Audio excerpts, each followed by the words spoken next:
இயேசு கிறிஸ்துவின் இனிய நாமத்தினாலே உங்கள் யாவருக்கும் என் அன்பின் வாழ்த்துக்களை தெரிவித்துக் கொள்கிறேன். ஆண்டுடைய பெரிய கிருபையினால மறுபடியுமாக இந்த குடும்ப தரிசன இந்த கூடுகையின் மூலமாக உங்களை சந்திப்பதிலே நான் மிகவும் மகிழ்ச்சியாக இருக்கிறேன். இந்த நாளிலும் அண்ணன் சொன்னபடி உண்மையாகவே இந்த சூழ்நிலைகள் எல்லாவற்றையும் உங்களுக்கு சொன்னாங்க. நீங்களும் எங்களுக்காக ஒவ்வொரு நாளும் நீங்க ஜெபிக்கிறீங்க. பல விதத்திலையும் இந்த ஊழியத்தை நீங்க தாங்கிட்டு வர்றீங்க. நாங்க விரும்புறோம். நீங்க நம்மளுடைய தமிழ்நாட்டுல பல பகுதிகளிலும் உள்ள தேவனுடைய பிள்ளைகள் இந்த ஊழியத்துல இங்க பார்த்து எங்களோடு கூட கை கொடுத்து இந்த ஊழியத்துல இணைந்து எங்களோடு கூட நிற்பதற்காக நாங்கள் விரும்புகிறோம்.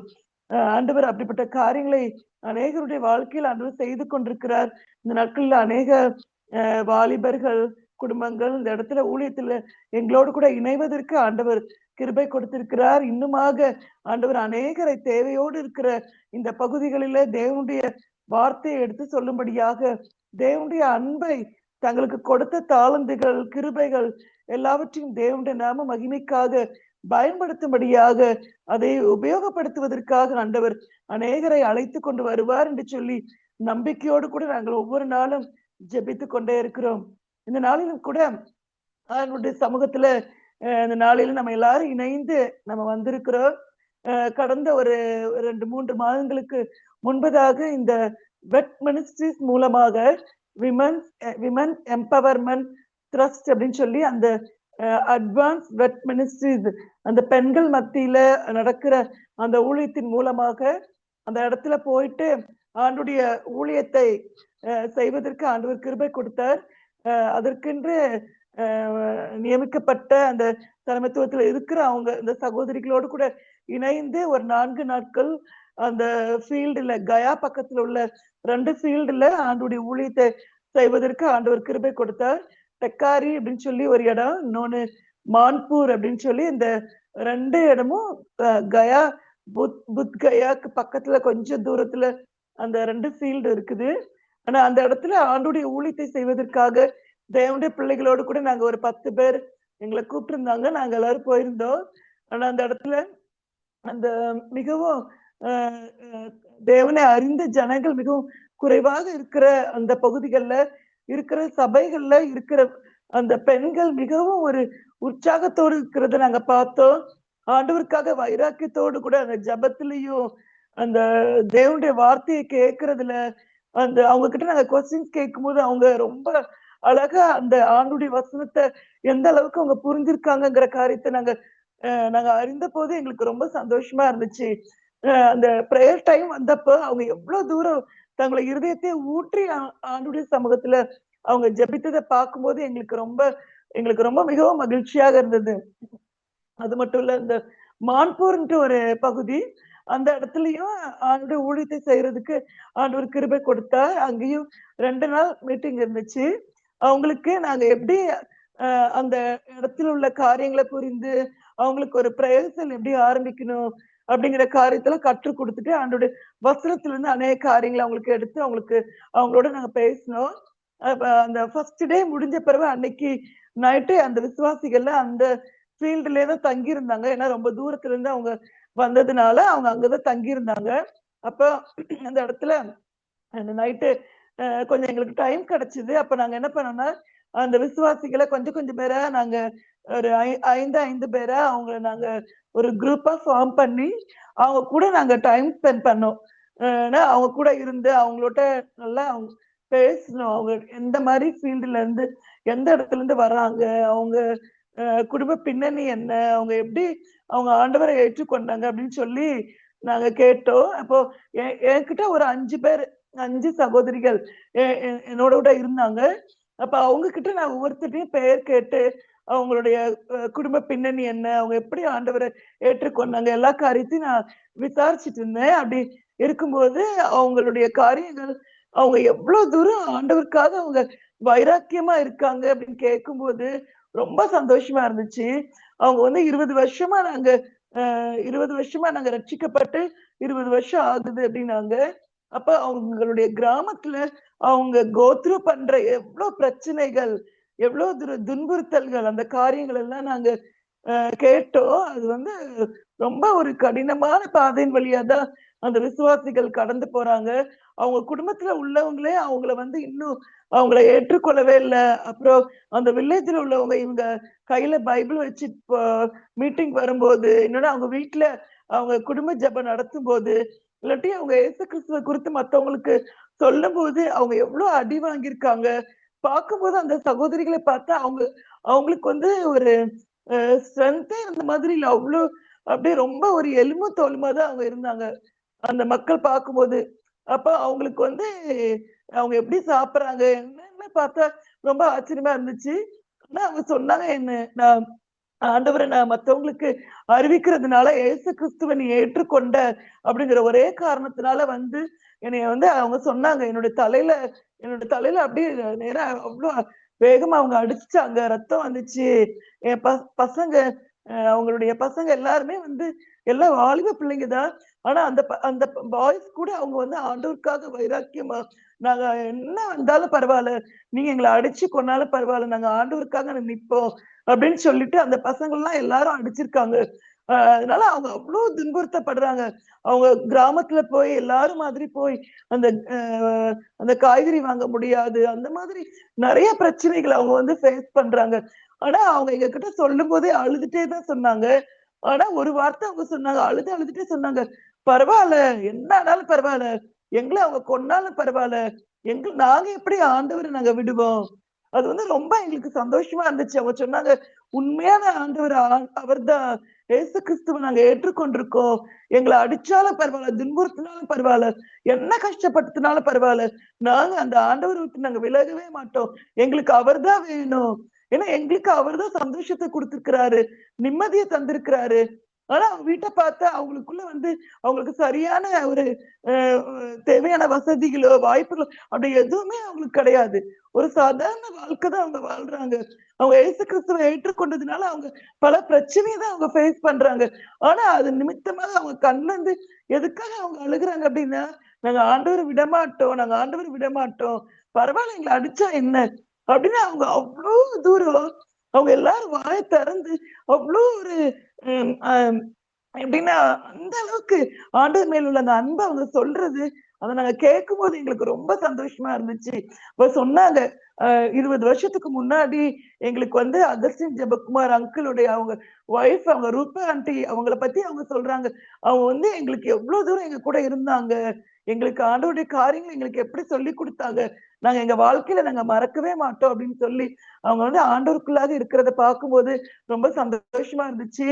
உண்மையாகவே இப்பொழுது சூழ்நிலைகள் எங்க பார்த்தாலும் பெர்சிக்யூஷன், துன்புறுத்தல் காரியங்கள் நடந்து கொண்டிருக்கிற காரியங்களை பார்க்கிறோம். ஆனா ஆண்டவர் யாரை முன்குறித்தாரோ, யாரை அழைத்தாரோ, யார் கிறிஸ்துவனுடைய அன்பை சரியாக புரிந்து கொண்டாங்களோ, அவங்க இந்த கஷ்டத்த வச்சோ, பிரச்சனைய வச்சோ, போராட்டத்தை வைத்தோ, இந்த துன்பங்களை வைத்தோ, அவங்க ஒருபோதும் இடறி போகாமல் கிறிஸ்துவுக்குள்ளாக நிலைத்திருப்பதற்கு ஆண்டவர் கிருபை கொடுத்திருக்கிறாரு. இயேசு கிறிஸ்து சொல்லும் பொழுது, பேதுருவே நீ உன்னுடைய விசுவாசம் ஒழிந்து போகாதபடிக்கு உனக்காக நான் வேண்டிக் கொண்டேன் என்று சொன்னபடி, இயேசு கிறிஸ்து நமக்காக பிதாவினிடத்திலே அவர் பரிந்து பேசிக் கொண்டிருக்கிறார். அந்த ஜெபம் அவர் நமக்காக ஜெபிக்கிறதுனால இந்த விசுவாசிகள் இவ்வளவு தூரம் அவங்க ஸ்ட்ராங்கா இருக்காங்க. நானும் உங்ககிட்ட கேட்கிறேன் எல்லா விசுவாசிகளுக்காக, தேவனுடைய பிள்ளைகளுக்காக, அவங்க எல்லா விதத்திலும், எல்லா சூழ்நிலையிலும் அவங்க ஆண்டவருக்குள்ளாக நிலைத்து நிற்கும்படியாக நீங்க ஜெபிக்கும்படியாக நான் கேட்டுக்கொள்றேன். அந்த நாளில கூட நான் உங்கள் மத்தியிலே கர்த்தருடைய வார்த்தையை பகிர்ந்து கொள்வதற்கு ஆண்டவர் எனக்கு கொடுத்த நல்ல ஸ்லாக்கியத்திற்காக ஆண்டவருக்கு நான் நன்றி சொல்றேன். அருமையான அண்ணனுக்காக, உங்களுடைய குழுவிற்காக, எல்லாருக்காகவும் நாங்கள் நன்றி சொல்லுகிறேன். இப்பொழுது கூட நாம் எடுத்து வாசிக்கலாம். யோவேல் தீர்க்கதரிசியின் புஸ்தகத்திலே 1வது அதிகாரத்தில 14வது வசனத்திலே என்ன சொல்லப்பட்டிருக்கிறது என்றால், பரிசுத்த உபவாச நாளை நியமியுங்கள் என்று சொல்லி இந்த வசனத்துல நாம் வாசிக்கிறோம். அது மட்டும் இல்ல 2வது அதிகாரத்திலேயும் 15வது வசனத்துல வாசிக்கும் பொழுது, சியோனிலே எக்காளம் ஊதுங்கள், பரிசுத்த உபவாச நாளை நியமியுங்கள் என்று சொல்லி இந்த இடத்துல பார்க்கிறோம். இந்த யோவேல் தீர்க்கதரிசியின் புஸ்தகத்திலே நான் வாசிக்கும் பொழுது, பரிசுத்த உபவாச நாளை நியமியுங்கள் என்று சொல்லி வாசிக்கிறோம். உபவாச நாள் எவ்வளவு அது நியமியுங்கள். அது நமக்கு கட்டாயம் தேவை என்று சொல்லி இந்த இடத்துல நான் பார்க்கிறோம். கர்த்தருடைய நாள் சமீபமா இருக்கிறது. ஆண்டவர் சீக்கிரம் வரப்போகிறார். ஆண்டவருடைய நியாய தீர்ப்புகளுக்காக நம் காத்து கொண்டிருக்கிறோம். ஆனா இந்த மாதிரி சூழ்நிலையில இந்த இடத்துல நமக்கு சொல்லப்பட்டிருக்கிறது, பரிசுத்த உபவாச நாளை நியமியுங்கள். அருமையான தேவனுடைய பிள்ளைகளே, இந்த உலகத்துல நாம் பார்க்கும் பொழுது உலகத்தில் உள்ள எல்லா ஜனங்களையும் நாம் எடுத்துக்கொண்டோம் என்றால், உண்மையான தேவனை அறிந்த ஜனங்களும் மற்ற ஜனங்கள் யார் எடுத்த கொண்டாலும் அவங்களுடைய வாழ்க்கையில உபவாசம் எடுக்கிற ஒரு காரியத்தை பார்க்கிறோம். பீகார் மாநிலத்தை எடுத்துக்கொண்டோம் என்றாலும் 1998 99 2000 இந்த மாதிரி இந்த டைம்ல நாங்க வந்து நாங்க இந்த மெயின் ஃபீல்டுல இல்லாம நாங்க வெளியில டெக்ரியான் சோன்ங்கிற இடத்துல நாங்க அங்க வீடு எடுத்து அங்க தங்கி இருந்தோம். அந்த அந்த டைம்ல எங்க பக்கத்துல உள்ளவங்க ஆண்டவரை அறியாத ஜனங்களை குறித்து அப்பதான் நான் ஹிந்தி கொஞ்சம் படிச்சுட்டு இருந்தேன். அப்ப அவங்க கிட்ட கொஞ்சம் கொஞ்சமா பழகும்போது ஒரு காரியத்தை புரிந்து கொண்டேன். அவங்க வாரத்துல எப்போதும் ஒரு பிள்ளைங்களுக்காக உபவாசம் எடுத்து அப்புறம் கணவனுக்காக உபவாசம் எடுக்கிறாங்க அப்படின்னு சில முக்கியமான ஃபெஸ்டிவல் வந்து அது ஒரு பெரிய உபவாசம் எடுக்கிறது அப்படிங்கிறது. உபவாசம் எடுக்கிறது ஒரு பெண்களுக்கு மெயினா பாத்தீங்கன்னா தண்ணி குடிக்காம அவங்க வந்து எப்படியாவது வந்து நம்ம குடும்பம் நல்லா இருக்கணும், கணவர் நல்லா இருக்கணும், ஒரு செய்யற வேலை நல்லா இருக்கணும், பிள்ளைங்க லைஃப் நல்லா இருக்கணும், அவங்க பாதுகாக்கப்படணும், இப்படிங்கிற காரியத்துக்காக ஜனங்கள் வந்து உபவாசிக்கிறத நான் பாக்குறோம் எல்லா இடத்துலயும். உலகத்தினுடைய எந்த பகுதியில போனாலும் எப்படிப்பட்ட ஜனங்களாக இருந்தாலும் அவங்களை நான் பார்க்கும் பொழுது உபவாசம் எடுக்கிறத பாக்குறோம். ஆனா இப்ப உள்ள காலத்துல பார்க்கும்போது நிறைய நேரத்துல வந்து தன்னுடைய சரீரத்தை நம்முடைய வெயிட்டை கம்மி பண்றதுக்காக நிறைய காரியங்களுக்காக உபவாசம் எடுக்கணும் அப்படிங்கிறாங்க. அது போல நிறைய காரியங்கள் வந்து சயின்டிபிக்கா சொல்லும்போது உபவாசம் நமக்கு நிறைய காரியங்கள் தெரியும். அருமையான தேவனுடைய பிள்ளைகளே, உபவாசம் எடுக்கணும் அப்படிங்கிற காரியம் அது மட்டும் இல்ல. இப்ப லந்து நாட்களில் ஆசிரிக்கிற இந்த நாட்களில எல்லா தேவனுடைய பிள்ளைகளும் அந்த உபவாசத்தை அனுசரிக்கிறது நான் பார்க்கிறோம். தேவையில்லாத காரியத்துல ஈடுபடாம அந்த 40 நாட்கள் வந்து நம்ம வந்து சரியா இருக்கணும், அவனுடைய சமூகத்துல காத்திருக்கணும். ஒவ்வொரு நாளும் அந்த இயேசு கிறிஸ்து நமக்காக பட்ட பாடுகளை நம்ம நினைவு கூறணும்னு சொல்லி இப்படியாக இருக்கிறது நான் பார்க்கிறோம் உலகத்துல. ஆனா அருமையான தேவனுடைய பிள்ளைகள், இந்த நாளிலும் கூட உங்கள் மத்தியில ஒரு காரியத்தை நான் நினைவுபடுத்த விரும்புகிறேன். நம்ம எல்லாருக்கும் உபவாசம் என்பது நன்றாக தெரிந்த ஒரு காரியம். தேவனுடைய பிள்ளைகளுக்கு வாழ்க்கையில ஒரு ஒழுக்கம் என்பது இருக்கும் என்றால் நம்முடைய வாழ்க்கையில ஜெப வாழ்க்கை, உபவாசம் உபவாசம் எடுத்து நாம் ஜெபிப்பது, வேதத்தை தியானிப்பது, இயேசு கிறிஸ்துவின் அன்பை நாம் மற்றவர்களுக்கு அறிவிப்பது, பரிசுத்தமான வாழ்க்கை, இப்படிப்பட்ட காரியங்கள் அநேக காரியங்களை நாம் சொல்ல முடியும். இதெல்லாம் நம்முடைய வாழ்க்கையில ஒழுக்கம். நம்ம இந்த காரியங்கள் எல்லாம் கட்டாயம் நம்முடைய வாழ்க்கையில நம்ம செய்யணுங்கிற காரியத்தை நாம் எல்லாரும் அறிந்திருக்கிறோம். ஆனால் நான் மறுபடியும் உங்களுக்கு இந்த காரியத்தை நான் நினைவுபடுத்த நான் விரும்புகிறேன். நம்முடைய வாழ்க்கையில இயேசு கிறிஸ்து தன்னுடைய சீஷர்களுக்கு அநேக காரியங்களை கற்றுக் கொடுத்ததை பார்க்கிறோம். இயேசு கிறிஸ்து நல்ல ஒரு போதகர். அநேக காரியங்களை தன்னுடைய சீஷர்களுக்கு ஒவ்வொரு காரியத்தை எப்படி நடந்து கொள்ள வேண்டும், என்ன சொல்ல வேண்டும், எப்படியாக இருக்க வேண்டும் என்று சொல்லி காரியங்களை கற்றுக் கொடுத்ததை பார்க்கிறோம். தன்னுடைய சீஷர்கள் இயேசு கிறிஸ்துவிடத்துல வரும் பொழுது அவங்க கேக்குறாங்க, ஏன் இது நடக்கு, ஏன் எங்களால இது செய்ய முடியல, ஏன் இந்த காரியம் இப்படி இருக்கு, இதனுடைய அர்த்தம் என்ன அப்படின்னு ஒவ்வொரு காரியத்தையும் அவங்க கேட்கும் பொழுது இயேசு கிறிஸ்து அழகாக கற்றுக் கொடுக்கிறதை பார்க்கிறோம். அப்போ நம்ம மத்தேயு எழுதின சுவிசேஷத்துல 6வது அதிகாரத்துல அந்த இடத்துல பார்க்கிறோம் எப்படி தர்மம் செய்ய வேண்டும், எப்படி செய்யக்கூடாது, எப்படி ஜெபம் பண்ண வேண்டும், அவர்கள் எப்படி அவங்க ஜெபத்துல என்னென்ன காரியங்களுக்காக அவர்கள் ஜெபிக்க வேண்டும், எப்படியாக ஜெபிக்க வேண்டும் என்று சொல்லி காரியங்களை இயேசு கிறிஸ்து தன்னுடைய சீஷர்களுக்கு ஜனங்களுக்கு கற்றுக் கொடுத்த காரியத்தை நாம் அறிந்திருக்கிறோம். ஆனா அந்த இடத்துல உபவாசத்தை குறித்தும் காரியங்களை நாம் அறிந்திருக்கிறோம். மத்தேயு எழுதின சுவிசேஷத்துல மத்தேயு சுவிசேஷத்துல 6வது அதிகாரத்துல 16வது வசனத்திலிருந்து 18வது வசனம் வரையும் நாம் வாசிக்கும் பொழுது, நீ உபவாசிக்கும் பொழுது எப்படி இருக்க வேண்டும் என்று சொல்லி, முகவாடலா இருக்காதீங்க, நல்ல தலைக்கு எண்ணெய் பூசி, யாரும் மனுஷன் நம்மளை பார்க்கிற மாதிரி நம்ம உபவாசம் இருக்கணும் அவசியம் இல்ல. ஏன்னா அப்படி பார்த்து எல்லாருக்கும் நான் உபவாசம் இருக்கிறேன்னு தெரிஞ்சதுன்னா மனுஷன் நம்மளை குறித்து புகழ்வார், நம்மளை குறித்து பரவாயில்ல இவங்க உபவாசம் இருக்கிறாங்கன்னு சொல்லி. ஆனா அந்த நமக்குரிய பலன் நமக்கு கிடைக்காது. ஆனா அந்தரங்கத்தில் பார்க்கிற உன் பிதா வெளியரங்கமா உனக்கு பலன் கொடுப்பாருன்னு சொல்லி நம்முடைய உபவாசம் அந்தரங்கமா இருக்க வேண்டும் என்று சொல்லி இயேசு கிறிஸ்து கற்றுக் கொடுக்கிறதை நான் பார்க்கிறோம். நம்முடைய தனிப்பட்ட வாழ்க்கையில உபவாச நாள் நாம் நியமிக்க வேண்டிய ஒரு கடமையாக இருக்கிறது. என்னுடைய தனிப்பட்ட வாழ்க்கையில நம் ஒவ்வொருவருடைய தனிப்பட்ட வாழ்க்கையிலையும் உபவாச நாளை நாம் நியமிக்க வேண்டும். நம்முடைய வாழ்க்கையில நாம் ஆராய்ந்து பார்ப்போம். நம்முடைய வாழ்க்கையில அது ஒவ்வொரு நாளும் நம்ம ஒவ்வொரு நாளும் காலையில மத்தியானம் நைட்டு அப்படின்னு சொல்லி சரியான நேரத்துல சாப்பிட வேணும், என்ன சாப்பிடணும், எப்படி இருக்கணும், என்ன காரியங்கள் செய்ய வேண்டும் என்று சொல்லி அநேக நியமங்கள் நம்முடைய வாழ்க்கையில இருக்கிறது. காலையில எழும்பின உடனே நம்ம நம்ம என்ன செய்யணும், பிரஷ் பண்ணணும், அது ஒரு நியமம். இப்படியாக சில சில காரியங்கள் ஒவ்வொரு காரியங்களும் நம்முடைய வாழ்க்கையில கட்டாயம் செய்ய வேண்டும். அப்படியாக நம்முடைய ஆவிக்குரிய வாழ்க்கையை நாம் எடுத்துக்கொள்வோம் என்றால் நம்முடைய வாழ்க்கையில கட்டாயமாக பரிசுத்த உபவாச நாளை நாம் நியமிக்க வேண்டும். ஏன், எதற்காக? என்னுடைய வாழ்க்கையில உபவாச நாள் கட்டாயம் தேவையா என்று சொல்லி நாம் யோசித்து பார்க்கலாம். கடந்த நாட்களில கூட எங்களோடு கூட இருக்கிற ஒரு மிஷனரி ஒரு குடும்பம் அநேக வருடங்களாக அவங்க இங்க இருக்கிறாங்க. அவங்களுக்கு அவங்களுக்கு 2 பெண் குழந்தைங்க. மூத்த பொண்ணு கல்யாணம் முடிஞ்சிச்சு. அந்த அந்த அண்ணனும் அந்த அக்காவும் ஒவ்வொரு வெள்ளிக்கிழமையும் அவங்க ஃபுல் டே அவங்க ஃபாஸ்டிங் இருப்பாங்க. அவங்க எப்படின்னா நாங்க அவங்க சில நேரத்துல நாங்க ஏதாவது ப்ரோக்ராம் அப்படின்னு வரும்போது அப்போ எங்களுக்கு தெரியும். ஏன்னா அக்கா இல்ல இல்ல அக்கா சாப்பிடல எனக்கு வேண்டாம் அப்படின்னு சொல்லுவாங்க. ஆனா அவங்க வந்து அந்த ஃப்ரைடே வந்து ஃபுல்லா 2 பேரும் அந்த அண்ணனும் அக்காவும் 2 பேரும் குடும்பமா அவங்க வந்து அந்த வெள்ளிக்கிழமை அவங்க 2 பேரும் சேர்ந்து அவங்க ப்ரேயர் பண்ணுவாங்க. தனியா அவங்க ப்ரேயர் பண்ணிட்டு அப்புறம் குடும்பமா அவங்க ப்ரேயர் பண்ணுவாங்க. ரொம்ப ரொம்ப வருஷமா அவங்க அவங்க ரொம்ப வருஷமா அதை அவங்க ஃபாலோ பண்ணிட்டு இருக்கிறாங்க. அப்ப நான் ஆச்சரியமா இருக்கும். ஒரு ஒரு காரியத்துக்கும் அவங்க வந்து ஜெபிக்கிறது, அந்த உபவாசம் எடுக்கிறதுல வந்து ரொம்ப கரெக்டா இருப்பாங்க. என்ன இருந்தாலும் பரவாயில்ல. அந்த உபவாச நாள வந்து அவங்க கரெக்டா வச்சிருப்பாங்க அவங்க.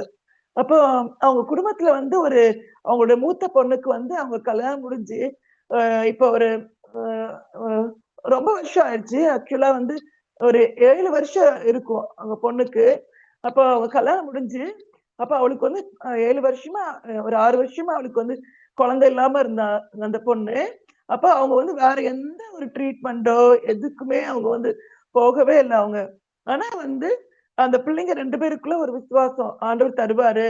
ஏன்னா அவங்க அம்மா அப்பாவும் வந்து அவங்களுடைய உபவாச ஜபத்துல அவங்க எல்லா சூழ்நிலையிலயும் அவங்களுக்கு ஒரு கடினமான சூழ்நிலை வந்த நேரத்துல கூட அவங்களால வந்து மத்தவங்களுக்கு ஆன்சர் பண்ண முடியாத ஒரு கடினமான சூழ்நிலை நேரம் வந்தா கூட அந்த நேரத்துல கூட அவங்க உபவாச ஜபத்தை வந்து அவங்க விடவே இல்லை. அவங்க கண்டினியூஸா அவங்க எப்போதும் அவங்க வந்து அந்த உபவாச ஜபம் அவங்களுக்கு இருக்கும்.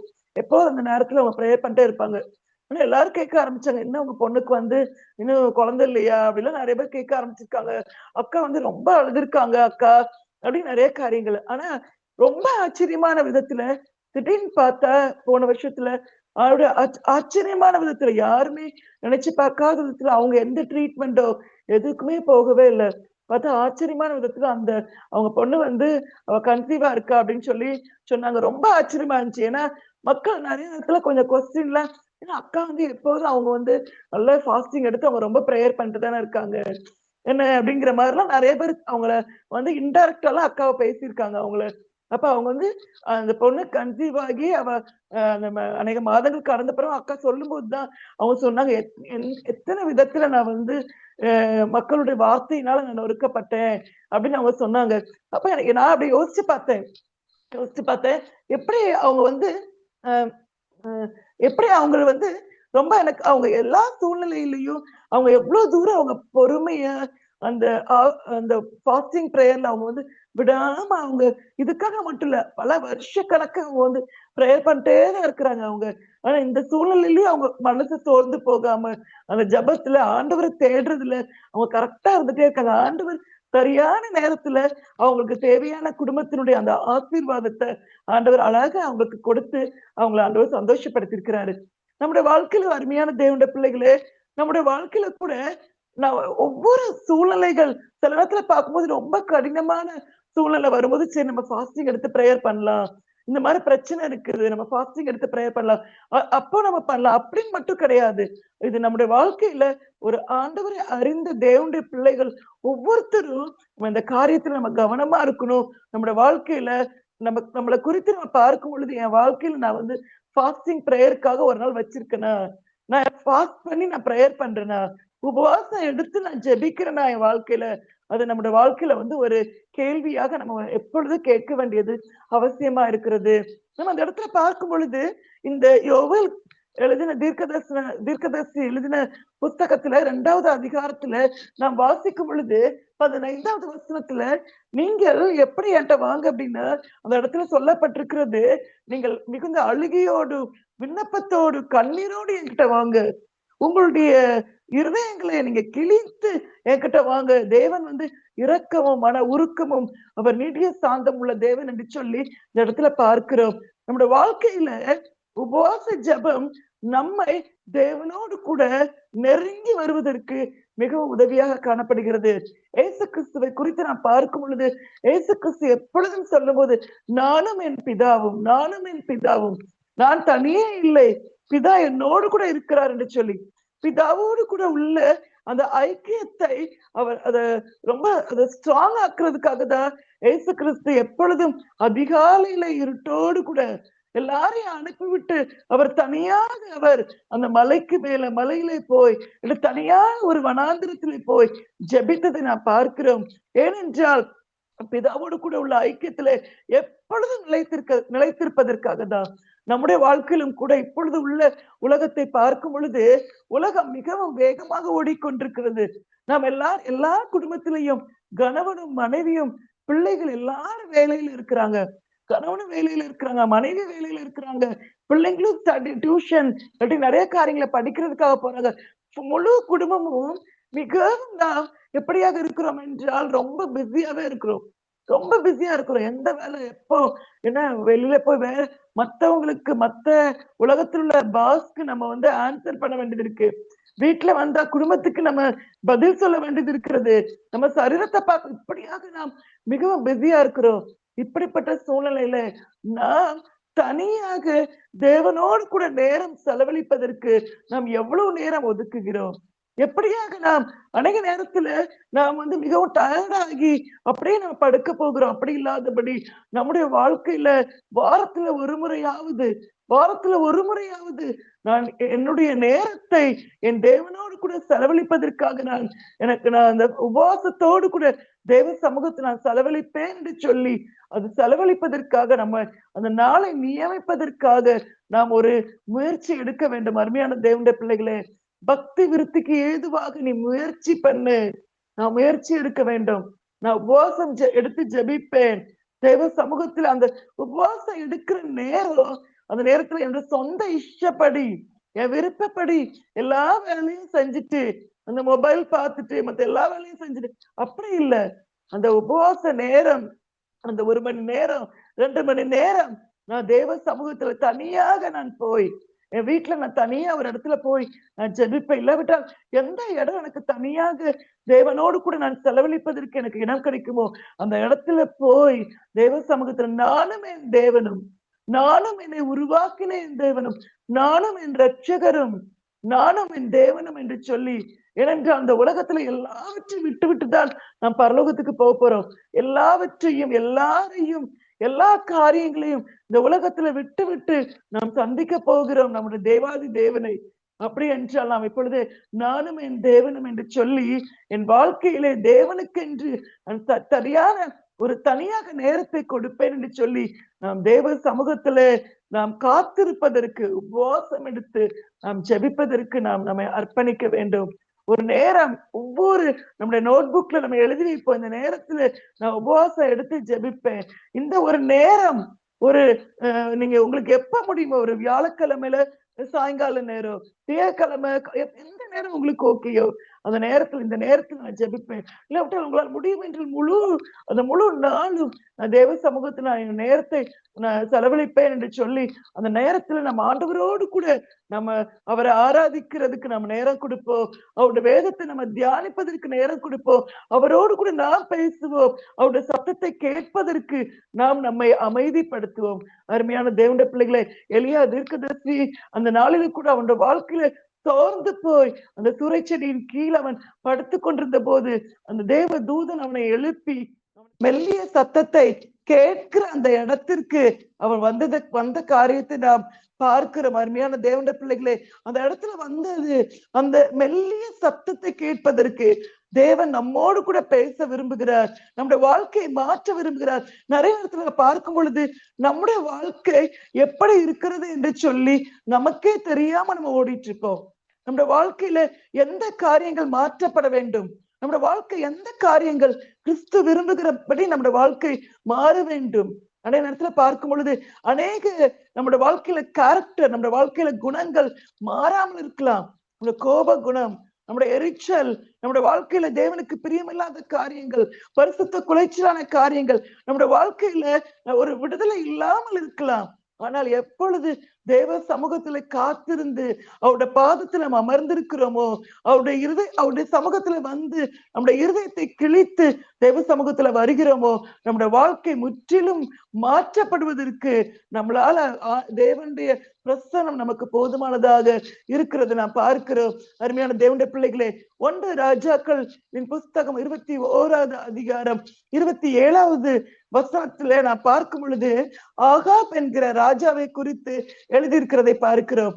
அந்த ஆகாப் என்ன எசபேல் தன்னுடைய மனைவியினுடைய வார்த்தையை கேட்டு ஒரு மனிதனை கொலை செய்வதற்கு அவன் எல்லா காரியங்களையும் அவன் செய்து விட்டான். ஒரு சாதாரண ஒரு லேண்ட் வேணுங்கிறதுக்காக அந்த இடத்துல பார்க்கிறோம். அந்த இடத்துல பார்க்கும் பொழுது தேவன் அவனுடைய வாழ்க்கையில என்ன ஒரு தண்டனை அவன் அனுபவிக்க போகிறான் என்பதை தன்னுடைய தீர்க்கதரிசிய அனுப்பி அவனை சொல்றதை பார்க்கிறோம். அந்த இடத்துல அதை பார்க்கும் பொழுது அந்த நேரத்துல அந்த ஆகாப் என்ன செய்கிறான் என்றால் அதை கேட்டு சொன்ன மனைவி சொன்னபடி எல்லாமே செஞ்சிட்டான். ஆனா இந்த இடத்துல பார்க்கும் பொழுது 1 ராஜாக்கள் 21வது அதிகாரத்துல 27ல 29வது வசனத்துல பார்க்கும் பொழுது அந்த ஆகாப் இந்த வார்த்தைகளை கேட்ட போது தன் வஸ்திரங்களை கிழித்து தன் சரீரத்தின் மேல் இரட்டை போர்த்து கொண்டு உபவாசம் பண்ணி இரட்டிலே படுத்து தாழ்மையாய் நடந்து கொண்டான். உபவாசம் பண்ணி மிகவும் தாழ்மையாய் நடந்து கொண்டேன், என் தப்பு அப்படின்னு சொல்லி தன் தவறுகளை உணர்ந்து தேவ சமூகத்துல தன்னை தாழ்த்துகிறான். உபவாசம் பண்ணி ராஜா அவனுக்கு எல்லா உணவுகளும் இருக்கும், எல்லாமே அவனுக்கு கிடைக்கும். அவன் சொல்றதுக்கு முன்னாடி அவனுடைய மனைவி எல்லாவற்றையும் செய்யறதுக்கு அந்த அளவுக்கு அவன் அவ்வளவு தைரியசாலியா இருந்திருக்கிறான். அவன் ஒண்ணுமே சொல்லல, அவன் ஜஸ்ட் கவலையோடு தான் இருந்தான்.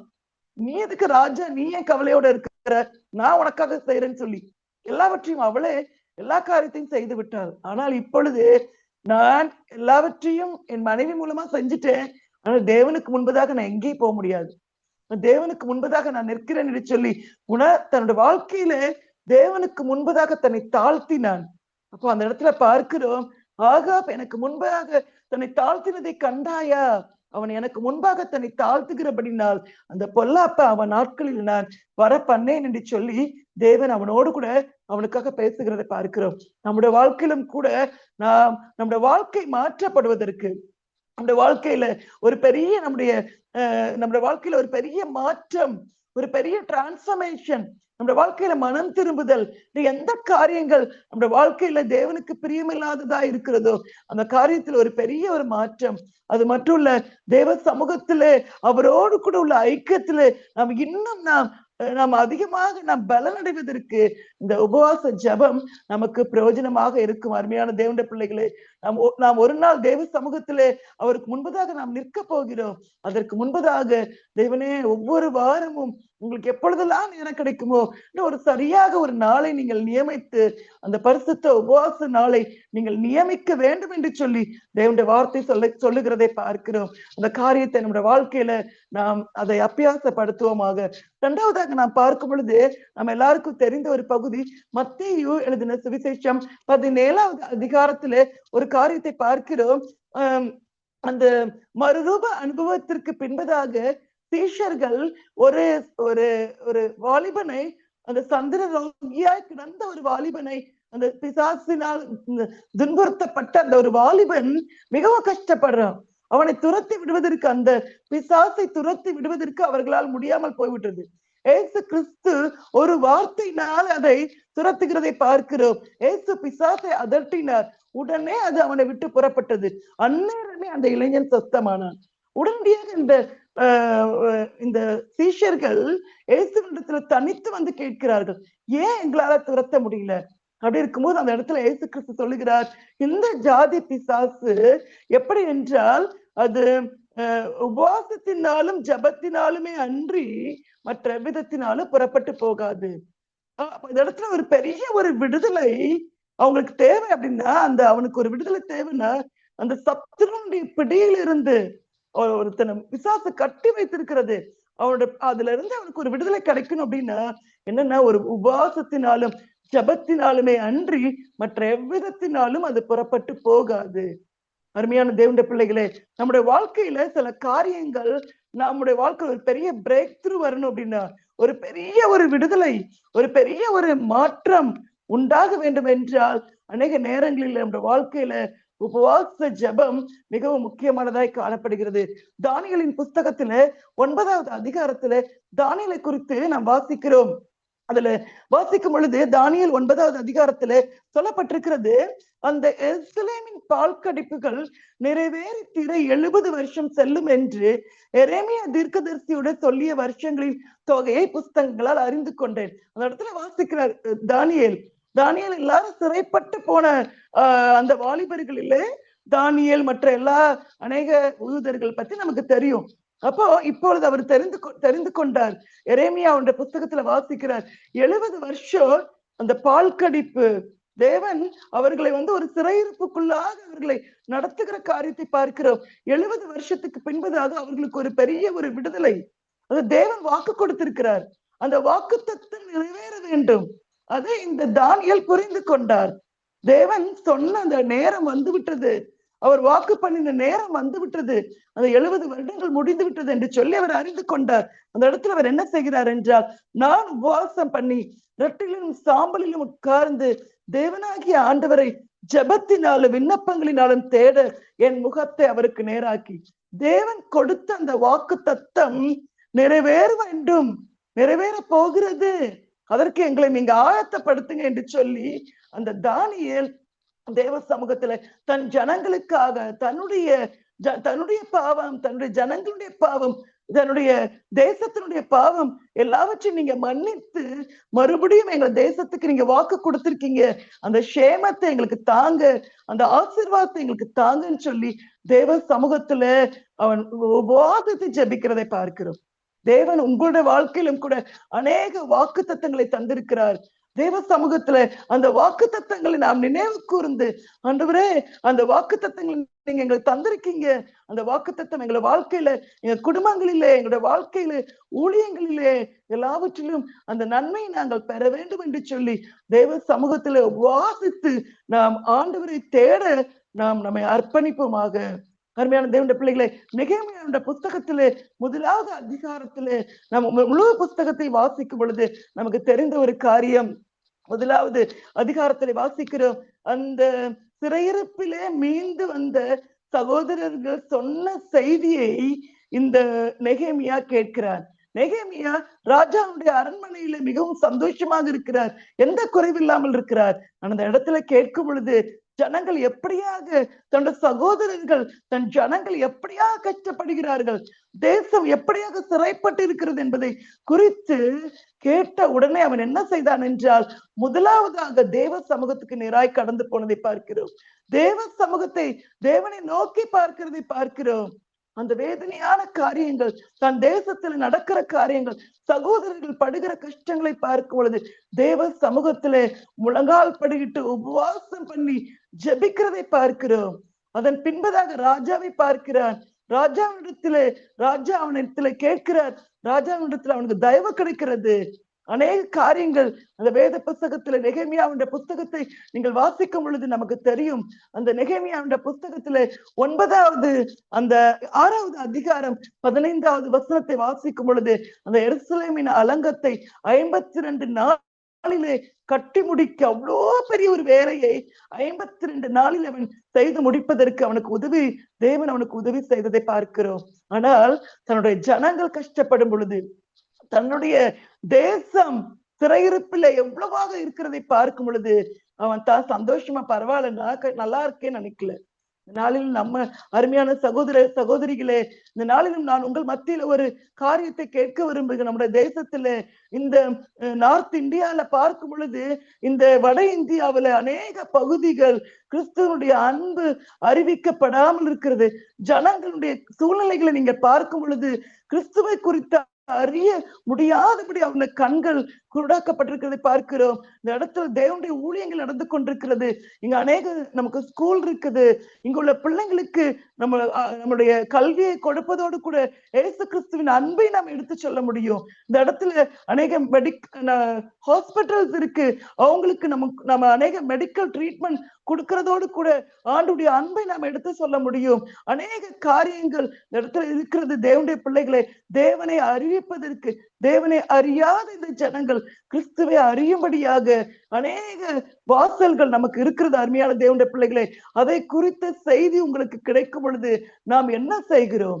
அதை குறித்த செய்தி என்னுடைய வட இந்தியாவில, தென்னிந்தியாவில தேவனை அறியாத ஜனங்கள் மத்தியிலே கிறிஸ்துவின் அன்பை அறிவிப்பதற்கு நான் என்ன செய்கிறேன்? தேவ சமூகத்திலே கண்ணீரோடு கூட, உபவாசத்தோடு கூட, தேவனே, எங்களை சுற்றிலும் இருக்கிற ஜனங்கள் எப்படியாக பாடுபடுகிறார்கள், எப்படியாக துன்புறுத்தப்படுகிறார்கள், தேவனை அறிந்ததினால அநேகர் கிராமத்தை விட்டு வெளியேற்றப்படுகிறதை பார்க்கிறோம். ஆலயங்கள் தீக்கிரையாக்கப்படுகிறதை பார்க்கிறோம். ஆலயங்கள் போதகர்கள் அடிக்கப்படுகிறதை பார்க்கிறோம். நாம் சும்மா நமக்கு எல்லாமே நல்லா இருக்குன்னு சொல்லி நாம் இருப்பதற்காக அல்ல. அருமையான தேவனுடைய பிள்ளைகளை, அதை குறித்து கேள்விப்படும் பொழுது நாம் நம்முடைய முழங்கால்களை முடக்கி தேவ சமூகத்திலே உபவாசத்தோடு, கண்ணீரோடு கூட தேவ சமூகத்திலே ஜெபித்து, ஆண்டவரே, நான் என்ன செய்ய சித்தமா இருக்கிறேன்? நான் இந்த சூழ்நிலையிலே நான் என்ன செய்ய வேண்டும்? என் குடும்பம் என்ன செய்ய வேண்டும் என்று சொல்லி தேவ சமூகத்தில் நாம் கேட்க நாம் கடமைப்பட்டு இருக்கிறோம். அருமையான தேவனுடைய பிள்ளைகளை, அப்படி கேட்கிற ஒரு தனி நபர் மூலமாக, குடும்பம் மூலமாக தேவன் பெரிய காரியங்களை, மகிமையான காரியங்களை செய்ய வல்லமையுள்ள தேவனாக இருக்கிறார். இடத்துல பார்க்கும் பொழுது நெகேமியாவின் மூலமாக தேவன் பெரிய காரியங்களை செய்தார். 52 நாளிலே ஒரு பெரிய ஒரு அலங்கம் கட்டுவதற்கு ஆண்டவர் அநேகரை எழுப்பி, அநேக பிரச்சனைகள், போராட்டங்கள் மத்தியிலே ஒரு பெரிய காரியங்களை செய்வதற்கு தேவன் கிருபை செய்தார்.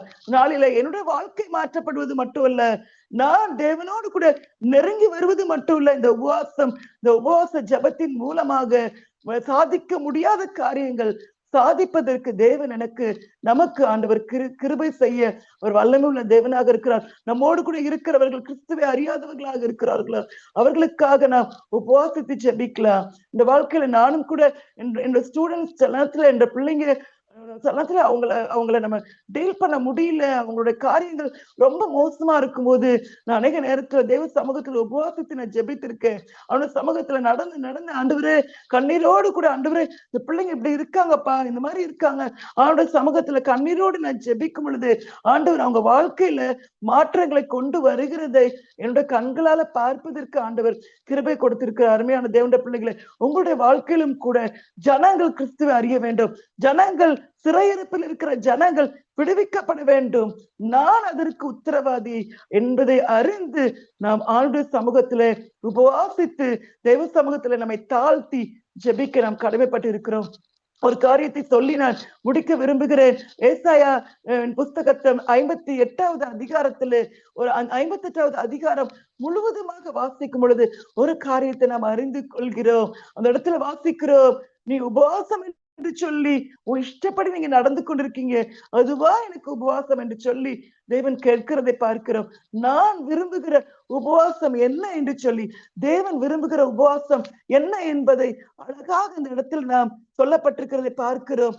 அக்கிரமத்தின் கட்டுகளை அவிழ்க்கிறதும், நுகத்தடியின் பிணையல்களை நெகிழ்க்கிறதும், நெருக்கப்பட்டிருக்கிறவர்களை விடுதலையாக்கி விடுகிறதும், சகல நுகத்தடிகளையும் உடைத்து போடுகிறதும், பசி உள்ளவனுக்கு உன் ஆகாரத்தை பகிர்ந்து கொடுக்கிறதும், துரத்துண்ட சிறுமையானவர்களை வீட்டிலே சேர்த்துக் கொள்ளுகிறதும், வஸ்திரம் இல்லாதவனை கண்டால் அவனுக்கு வஸ்திரம் கொடுக்கிறதும், உன் மாம்சமானவனுக்கு உன்னை ஒழிக்காமலும் இருக்கிறதும் அல்லவோ எனக்கு உகந்த உபவாசம் என்று சொல்லி, நம்முடைய வாழ்க்கையில ஒவ்வொரு நாளும் மற்றவர்களை குறித்த கருத்தனையோடு செயல்பட வேண்டும். எனக்காக நான் வாழாதபடி, என் குடும்பத்திற்காக மட்டும் நான் வாழாதபடி, அநேக தேவையோடு இருக்கிற என்னை சுற்றிலும் அநேகர் இருக்கிறார்கள். அநேக வாலிபர்கள், அநேக குழந்தைகள், அநேக குடும்பங்கள், அநேக டிப்ரெஷனோடு கூட, அநேக தங்களை வாழ்க்கையில வேண்டாம் என்று சொல்லி தங்களை வாழ்க்கையை கெடுத்து போடுகிற அநேகர் இருக்கிறார்கள். இப்படிப்பட்ட ஜனங்களை சுற்றி பார்க்கும் பொழுது இது எனக்குரிய வேலை என்பது அல்ல, இது என்னுடைய வேலை. அவர்களுக்கு நான் என்ன செய்ய வேண்டும்? அவர்களுக்கு என்னை சுற்றிலும் இருக்கிற தேவையோடு இருக்கிற ஜனங்களை பார்க்கும் பொழுது அவர்களுக்கு நான் எந்த விதத்துல உதவி செய்ய வேண்டும் என்று சொல்லி அந்த நோக்கத்தோடு கூட நாம் செயல்படும் பொழுது ஆண்டவர் அந்த இடத்துல வாக்கு கொடுத்திருக்கிறார்.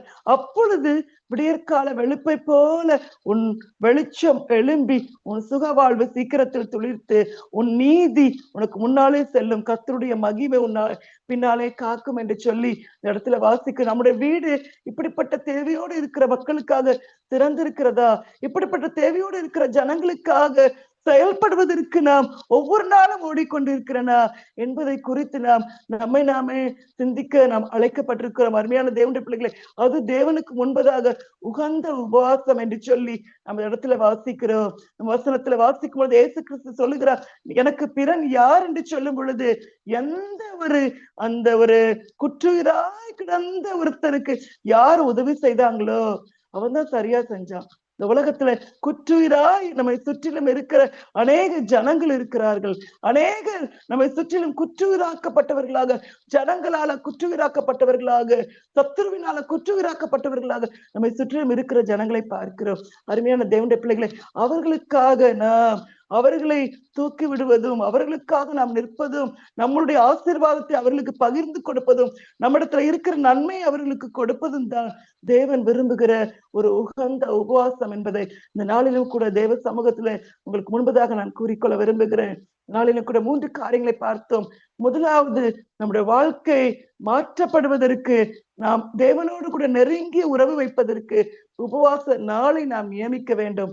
2வதாக, நம்முடைய வாழ்க்கையில நம்மை சுற்றிலும் சிறைப்பட்ட ஜனங்கள் விடுவிக்கப்படுவதற்கு, தேவனுடைய வாக்குத்தத்தம் சரியான நேரத்தில் நிறைவேறுவதற்கு, காரியங்கள் நடைபெறுவதற்கு தேவ சமூகத்துல உபவாசித்து, ஆண்டவரே நீ வாக்கு கொடுத்திருக்கீங்க, அந்த காரியத்தை நிறைவேற்ற நீ வல்லமையுள்ளவர் என்று சொல்லி நாம் ஆண்டவர் சமூகத்துல உபவாசித்து ஜெபிப்பதற்கு நம்மை அர்ப்பணிக்க வேண்டும். நம்மை சுற்றிலும் தேவையோடு சிறைப்பட்ட ஜனங்கள் இருக்கிறார்கள். அவர்களுக்காக தெய்வ சமூகத்துல நிற்பேன் என்று சொல்லி, என்னை சுற்றிலும் குற்றுயிராக இருக்கிற அநேக ஜனங்கள், அநேக வாலிபர்கள், அநேக குழந்தைகள், அநேக குடும்பங்களில பிரிவினைகள், பிரச்சனைகள், இப்படிப்பட்ட சூழ்நிலைகள் நாங்கள் பார்க்கிறோம்.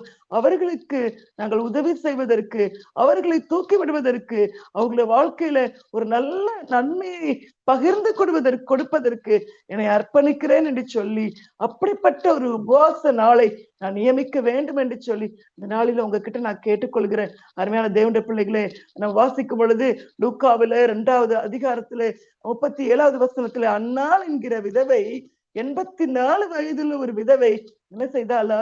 வாழ்க்கையில அவ உபவாசத்திலும் ஜபத்திலும் நேரத்தை செலவழித்துக் கொண்டிருந்தாளா. 84 வயதுள்ள விதவை. வயது பொருட்டல்ல, சூழ்நிலைகள் பொருட்டல்ல.